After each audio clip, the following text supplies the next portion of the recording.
တင်ချသွားမလဲဆိုလို့ရှိရင်ဒါကမီတင်းတင်မှာဖြစ်တဲ့အတွက်ကြောင့်ဒါဆိုရင်ဖက်စာအုပ်ကိုဝယ်ထားရဲဆိုရင်ဖက်စာအုပ်ရဲ့နောက်ဆုံးပိုင်းအောင်လှန်ကြည့်လိုက်ရင်ဖက်စာအုပ်ရဲ့အရှေ့ပိုင်းတွေကသင်ခန်းစာတွေဖြစ်ပြီးတော့အနောက်ကိုလှန်ကြည့်လိုက်လို့ရှိရင်မြန်မာလိုဝေါ်ဟော်တာလေးစပြီးတော့တွေ့ရမှာဖြစ်ပါတယ်ဒီဟာလေးကတော့တိုက်ရှိကကျောင်းသားတွေဖက်ရတာမမြင်ရမှာဆိုလို့အစိုက်ကြီးချဲထားတာဖြစ်ပါတယ်ဒီနေရာလေးကိုပေါ့နော်အရင်ဆုံးဟိုးနောက်ကိုလှန်ပြီးတော့သင်ခန်းစာ26ဆိုတဲ့ဒီနေရာလေးကိုစပြီးတော့လှန်ကြည့်ရင်အခုလိုမျိုးမီနင်းလေးတွေတွေ့မှာပါတင်ကြားသွားမယ့်ပုံစံလေးကတော့ဒီမီနင်းလေးတွေရဲ့အတန်ထွက်ကိုချပေးမှဖြစ်တယ်။၃ခေါက်လောက်ချပေးမယ်ပြီးသွားလို့ရှိရင်တော့ကြက်မှတ်ရလွယ်အောင်လို့ဒီစကလုံးလေးမျက်နှာနဲ့ခေါင်းထဲမှာဒီမြန်မာလိုအသေးပဲလေးကိုမှတ်မိအောင်လို့မှတ်နည်းအလွယ်လေးတွေပြောသွားမှာဖြစ်ပါတယ်ရှင်။အဲ့တော့အရင်ဆုံးဒီမီနင်းဖိုင်ကိုကြည့်တော့မယ်ဆိုရင်ဖက်စာအုပ်လေးကိုဖွင့်ထားပါဖက်စာအုပ်ရဲ့နောက်ပိုင်းကိုဖွင့်ထားပါဖွင့်ထားပြီးတော့ဒီနေရာလေးကိုလိုက်ပြီးတော့ကြည့်နေပြီပါနော်။ဒါဆိုရင်စပြီးတော့ကြည့်ရအောင်နံပါတ်1ကဘာလေးလဲဆိုရင်မီမတ်စာကရှိမတ်မီမတ်စာကရှိမတ်ဂျီကန်နီအခုရဲမတ်ဂျီကန်နီမာနီအာအီမတ်ဂျီကန်နီမာနီအာအီမတ်ယာရီမတ်ပြန်ချပေးပါမယ်မီမတ်စာကရှိမတ်ဂျီကန်နီအခုရဲမတ်ဂျီကန်နီမာနီအာအီမတ်ဂျီကန်နီမာနီအာအီမတ်ယာရီမတ်ဟီရိုအီမတ်ရန်ရာခုရှိမတ်ခိဘုံကအီဝါရူအီအွန်ဒိုကိုင်ဘွန်အိုဒိုရီဖူရီမာကက်တိုဘာရှော့ဖော်ရန်ဒီယာ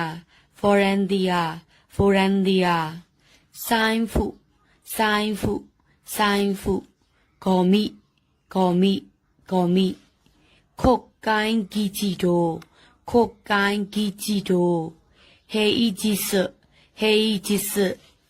ဘန်ခွန်ဒိုဇူအီဘွန်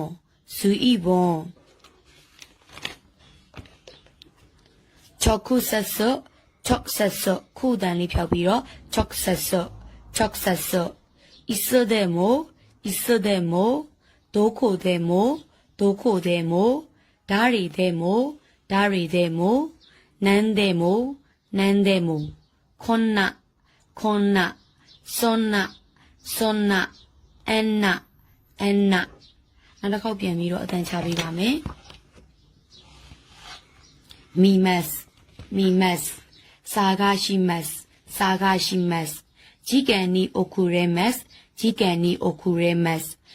န်နီမာနီအာအီမတ်ရှာရီမတ်ဟီရိုအီမတ်ရန်ရာခုရှိမတ်ခိဘုံကအီဝါရူအီအွန်ဒိုကိုင်ဘွန်အိုဒိုရီဖူရီမာကက်တိုဘာရှော့ဖော်ရန်ဒီယာဆိုင်ဖူဂေါ်မီခုတ်ကိုင်းဂီဂျီတိုဟေးဂျီဆော့ဘန်ခွန်ဒိုဇူအီဘွန်ချောက်ဆက်ဆော့အစ္စဒဲမိုဒိုခိုဒဲမိုဒါရီဒဲမိုနန်ဒဲမိုခွန်နာဆွန်နာအန်နာဒါကတော့သင်ခန်းစာ26မှာကြည့်ရမယ့်မီနင်းတွေကိုအတန်ချပေးတာဖြစ်ပါတယ်။ဒါဆိုလို့ရှိရင်သူတို့ကိုအခုမြန်မာလိုလေးရှင်းပြမယ်။နောက်ဆုံးတစ်ဆင့်ကတော့ဘယ်လိုတွေမှတ်ရမလဲဆိုတော့မှတ်နည်းအလွယ်လေးတွေကိုမှတ်ပေးတော့မှာဖြစ်ပါတယ်ရှင်။ပထမဆုံးတစ်ခုကမီမတ်တဲ့ သူ့ရဲ့အဓိပ္ပာယ်လေးက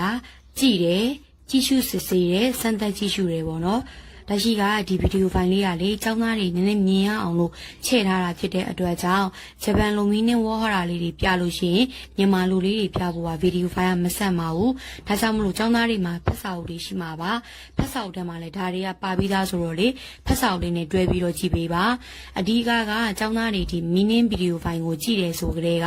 အတန်ထွက်သိဖို့ရဲ့အဓိပ္ပာယ်သိဖို့ရဲ့အလွယ်မှန်နည်းလေးသိချင်တာမလို့သုံးပိုင်းလုံးတော့ရှင်းပြပါမယ်တခုပဲဗီဒီယိုဖိုင်လေးထဲမှာကဒီနှစ်ပိုင်းလုံးကိုမဆန့်လို့ပါဆက်အောင်ရိုက်လို့တော့ရတယ်ဒါပေမဲ့ចောင်းသားတွေဝါသွားမှာဆိုတဲ့အတွက်ကြောင့်မလို့အကျယ်ချဲ့ပြီးရိုက်တာမလို့ဒီတွဲပြီးတော့မမြင်ရရင်စောက်လေးနဲ့တွဲပြီးကြည့်ပေးပါနော်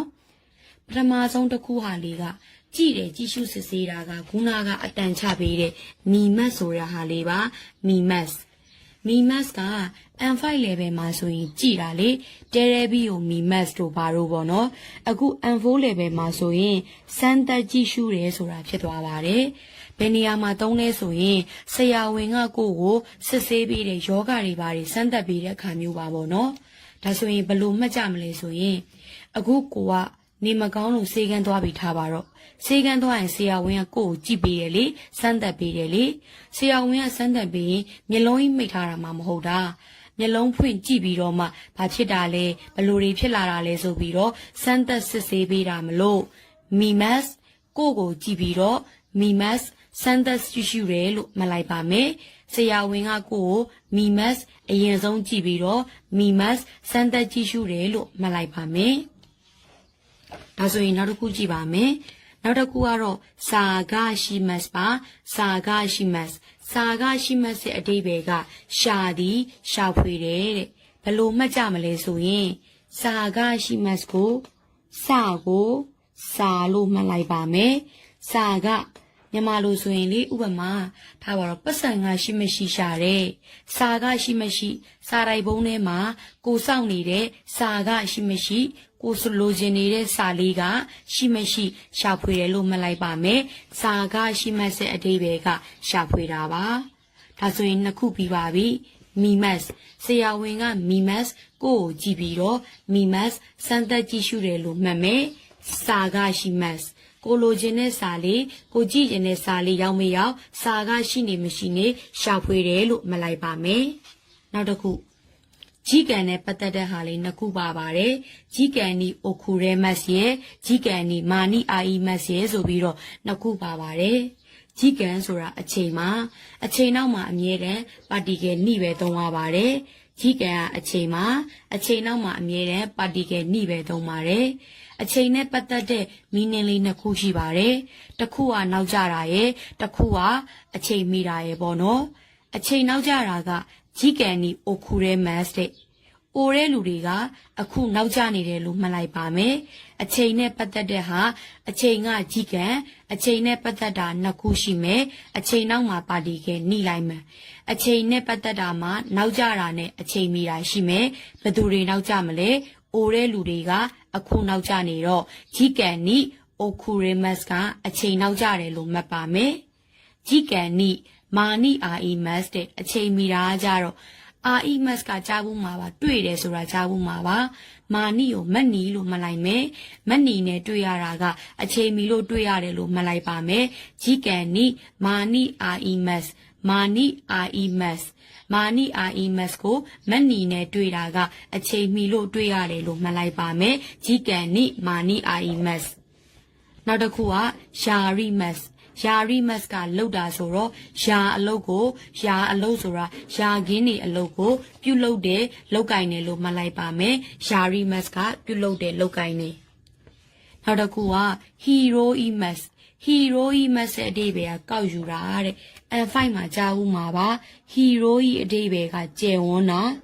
ပစ္စည်းတစ်ခုကျသွားလို့ရှိရင်ကျယ်တဲ့နေရာကိုကျမှကောက်လို့ရတာပါချင်းမြောင်းတဲ့နေရာကိုကျရင်ကောက်လို့မရလို့ဟီရိုအီကျယ်ဝန်းတဲ့နေရာကိုကျလို့ဟီရိုအီမတ်ကောက်ယူတယ်လို့မှတ်ပါမယ်ဟီရိုအီကျယ်ဝန်းတဲ့နေရာကိုကျလို့ဟီရိုအီမတ်ကောက်ယူတယ်လို့မှတ်ပါမယ်နောက်တစ်ခုက run rakushimas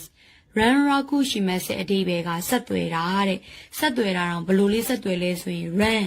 အာယူဟန်ရန်လို့မြင်ကြည့်ပါအပြေးလေးသွားပြီးတော့မရမကအခုဆက်သွယ်တယ်မှတ်လိုက်ပါမယ် run raku shimas ဆက်သွယ်တယ်ဘယ်လိုတောင်ဆက်သွယ်လဲဆိုရင် run အပြေးလေးသွားပြီးတော့မရမကအခုဆက်သွယ်တယ်လို့မှတ်လိုက်ပါမယ်ဒါဆိုရင်ဒီအခန်းမှာပါတဲ့ verb လေးတွေကိုရှင်းပြပြီးတော့ပောက်ကရလေးတွေနဲ့မှတ်ပေးပြီးပါပြီဘာတွေပါလဲဆိုရင် mimas ဆရာဝန်ကကိုယ်အရင်ဆုံးကြည့်တယ်ကြည့်ပြီးတော့ကြည့်ရှုစစ်ဆေးပေးတယ်ကိုစောင့်နေတဲ့စာလေးကရှိမရှိစာကရှိမရှိရှာဖွေတယ်စာကရှိမတ်ကရှာဖွေတယ်လို့မှတ်ထားမယ်အချိန်နဲ့ပတ်သက်တာနှစ်ခုပါတယ်အချိန်ကိုကြီးကန်လို့ခေါ်တယ်အချိန်နောက်မှာပါတီကယ်နှိပဲလိုက်တယ်နောက်ကြတဲ့လူတွေကအိုတဲ့လူတွေကအခုလိုမှတ်ပြီးတော့ကြီးကန်နှိအခုတဲ့မတ်ကအချိန်နောက်ကြတယ်အချိန်မီတော့ဘယ်သူနဲ့တွေ့လို့ရလဲဆိုရင်မက်နီနဲ့တွေ့လို့ရတယ်ဆိုပြီးတော့ကြီးကန်နှိမာနိအာအီမတ်ကအချိန်မီတယ်ဘာတွေကိုလှုပ်လဲဆိုရင်ယာလှုပ်တွေကိုလှုပ်တယ်ယာရီမတ်ကပြုလုပ်တယ်တခုခုကိုကောက်ယူတယ်ဆိုတာကကျေဝန်းတဲ့နေရာရောက်မှကောက်ယူလို့ရတာမလို့ဟီရိုကြီးကကျေဝန်းတာဆိုရင်ဟီရိုကြီးမတ်ကကောက်ယူတယ်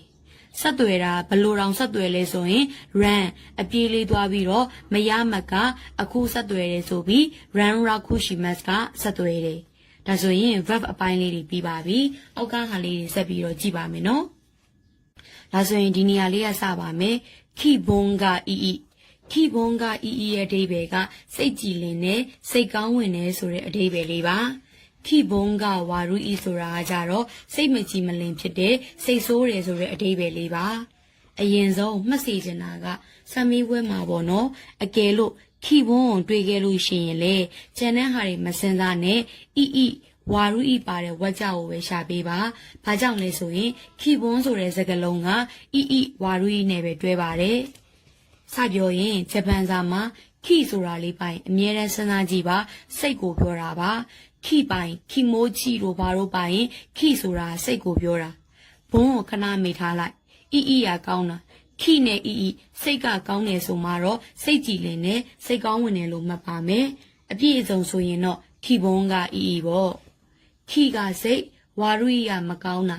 စိတ်ကမကောင်းဆိုမှတော့ခိဘုံကဝါရူဆိုရင်စိတ်မကြည်လင်ဘူးစိတ်ဆိုးတယ်လို့မှတ်လိုက်ပါမယ်အရင်ဆုံးမှတ်ရမှာကခိပါရင်စိတ်